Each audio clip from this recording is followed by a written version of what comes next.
Baik, assalamualaikum warahmatullahi wabarakatuh. Eh, Pada kesempatan kali ini saya ingin mempresentasikan mengenai topik hadis mutawatir dan hadis ahad. Oke, untuk pengantarnya sendiri, jadi pada dasarnya hadis itu merupakan sumber hukum Islam yang berasal dari Rasulullah Shallallahu Alaihi Wasallam dan diriwayatkan kembali oleh para sahabat dan tabi'in. Dan juga dalam menentukan suatu hukum, Al-Quran biasanya selalu didampingi atau dibarengi atau juga berbarengan dengan hadis. Karena hadis sendiri itu berfungsi untuk menafsirkan atau mengambil intisari dari ayat-ayat Al-Quran. Jika kita ingin menggagas sesuatu dalam hadis, kita juga patut atau perlu untuk memahami terlebih dahulu kebenaran dari hadis tersebut. Kebenaran hadis juga dapat kita lihat dari banyaknya perawi yang menyampaikan hadis tersebut. Oleh karena itu, para ulama hadis sepakat untuk membagi hadis menjadi dua bagian, yakni hadis mutawatir dan hadis ahad. Oke, baik. Kita lanjut ke hadis mutawatir.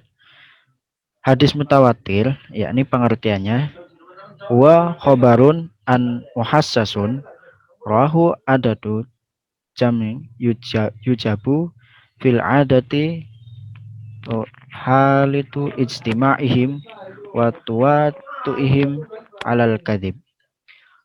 Suatu hadis hasil tanggapan panca indera yang diriwayatkan oleh sejumlah besar perawi yang menurut adat kebiasaan mustahil mereka berkumpul dan bersepakat untuk dusta. Yang kedua, pengertian hadis mutawatir yakni fal mutawatir huwa al hadis as-sahih alladhi yurawihu jam'un yahilul aqli wal adati tuwati'uhum alal kadhib an jam'in misluhum fi awali sanadin wa wasituhu wa akhiruh. Mutawatir atau hadis mutawatir ialah hadis sahih yang sejumlah besar orang menurut akal dan adat mustahil mereka bersepakat untuk berdusta sejak awal sanad, tengah, dan akhirnya. Oke, kita lanjut ke syarat hadis mutawatir. Syarat-syarat hadis mutawatir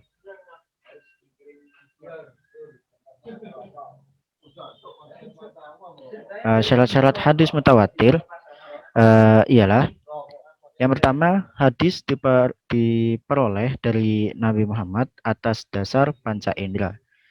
Jadi walaupun Nabi Muhammad itu merupakan seorang yang ummi, tidak bisa membaca dan tidak bisa menulis, akan tetapi para muhaddisin atau para sahabat yang meriwayatkan hadisnya Nabi itu mereka mendapatkannya melalui panca indera. Lalu yang kedua, yakni banyak jumlah perawi hadis tersebut. Adapun jumlah bilangan perawi yang disepakati menurut para ulama antara lain yang pertama yakni hadis mutawatir harus memiliki minimal 4 orang perawi. Ini menurut Abu Thayyib. Lalu yang kedua, hadis mutawatir minimal memiliki 5 orang perawi. Ini menurut golongan Imam Syafi'i. Lalu yang ketiga, hadis mutawatir memiliki 20 orang perawi. Ini menurut pendapat sebagian ulama. Lalu yang keempat, ini juga menurut pendapat sebagian ulama, hadis mutawatir minimal memiliki 40 orang perawi. Lalu syarat yang ketiga, yakni adanya kesinambungan antara hadis satu dengan hadis yang lainnya. Jadi bila jumlah perawi pada tabaqah pertama sekitar 10 orang, maka pada tabaqah-tabaqah selanjutnya yakni harus sekitar 10 orang perawi. Ini menurut M. Syuhudi Ismail. Oke, kita lanjut. Pembagian hadis mutawatir. Jadi yang pertama hadis mutawatir itu ada yang namanya hadis mutawatir lafzi. Hadis yang sama bunyi lafadznya, hukum dan juga maknanya. Bisa dilihat dari contohnya, man kadzaba aliyun muta'ammidan falyutabawwa'u maq'adahu minan nar. Rahul Bukhari. Lalu yang kedua yakni hadis mutawatir maknawi. Hadis yang lafadz dan maknanya berlainan antara satu riwayat dengan riwayat yang lain. Contoh, marfa'a sallallahu alaihi wasallam yadaihi hatta ru'ya biyadi abdi'uhu fi syai'in min di'aihi ila fil istisqa. Muttafaqun alaih. Yakni selanjutnya hadis ahad. Hadis ahad ialah suatu hadis yang jumlah pemberitaannya tidak mencapai jumlah pemberitaan hadis mutawatir. Jadi dapat dikatakan bahwa hadis ahad itu lebih sedikit daripada hadis mutawatir. Dalam artian yang menjadi perawinya itu lebih sedikit daripada hadis mutawatir. Baik pemberita itu seorang, 2 orang, ataupun 3 orang, 4 orang, 5 orang, dan seterusnya. Akan tetapi, jumlah tersebut tidak memberi pengertian bahwa hadis tersebut masuk ke dalam hadis mutawatir. Ini menurut Kamakola Roja Mustafa Hazin. Lalu yang kedua, pengertian dari hadis ahad, yakni huwa ma la yantahi ila tawatir. Hadis yang tidak mencapai derajat hadis mutawatir. Untuk pembagian hadis ahad sendiri, yakni dapat kita tinjau dari segi jumlah perawinya. Hadis ahad dibagi menjadi 3, yakni ada hadis masyhur, hadis aziz, dan juga hadis qorib. Hadis masyhur yaitu hadis yang diriwayatkan oleh 3 orang atau lebih. Untuk macam-macam hadis masyhur sendiri, yakni terbagi menjadi 3 bagian, yakni masyhur di kalangan para muhaddisin dan lainnya. Yang kedua, masyhur di kalangan ahli ilmu tertentu. Yang ketiga, masyhur di kalangan orang-orang umum saja. Oke.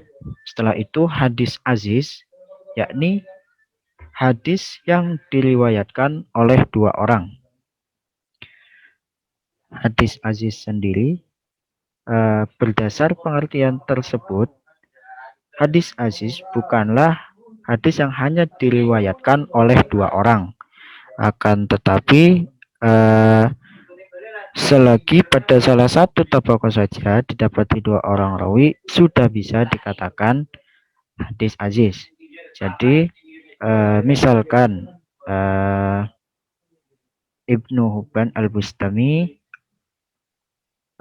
meriwayatkan satu hadis, lalu ada Imam Bukhari juga meriwayatkan satu hadis. Nah, dari 2 hadis tersebut dapat dikatakan bahwa hadis itu bisa diibaratkan sebagai hadis aziz. Lalu yang ketiga hadis gharib, yakni hadis yang dalam sanadnya terdapat seseorang yang menyendiri dalam meriwayatkannya. Adapun maksudnya sendiri yakni seorang yang meriwayatkan hadis tersebut itu tidak ada orang lain, alias dia meriwayatkan hadisnya itu untuk dia sendiri, atau mengenai sifat dan keadaan perawi, yakni perawi itu berbeda dengan sifat keadaan perawi-perawi lainnya yang meriwayatkan pada tempat umum. Oke, selanjutnya yakni sikap ulama terhadap para hadis ahad. Ada 3 sikap yang diberikan para ulama terhadap hadis ahad. Yang pertama yakni kedudukan hadis mutawatir. Hadis mutawatir yakni memfaedahkan yakin, sedangkan hadis ahad itu memfaedahkan dzan. Maksudnya yakni yang tidak seberapa kuat. Jadi hadis ahad itu memfaedahkan hadis yang kurang kuat. Para ahli ilmu juga berpendapat bahwa hadis mutawatir itu wajib diterima dengan yakin. Sedangkan hadis ahad sendiri yakni untuk meriwayatkan hadis yang kurang kuat. Lalu kedudukan hadis ahad di mata para muhaddisin yakni hadis ahad yang makbul atau berkualitas sahih. Bila berhubungan dengan masalah hukum, maka menurut jumhurnya para ulama muhaddisin itu wajib diamalkan. Lalu yang ketiga, pendapat ulama tentang pemakaian hadis ahad. Sebagian ulama menetapkan bahwa hadis ahad diamalkan dalam segala bidang. Sebagian ulama juga menetapkan bahwa hadis ahad itu wajib diamalkan dalam urusan amaliyah. Dan yang terakhir, sebagian pendapat lagi mengatakan bahwa hadis ahad yang sahih dapat dijadikan hujah untuk masalah akidah. Oke, mungkin hanya segitu saja yang bisa saya sampaikan. Kurang lebihnya mohon maaf apabila ada kekurangan ataupun salah kata. Itu datangnya dari saya pribadi. Wabillahi taufiq wa hidayah. Assalamualaikum warahmatullahi wabarakatuh.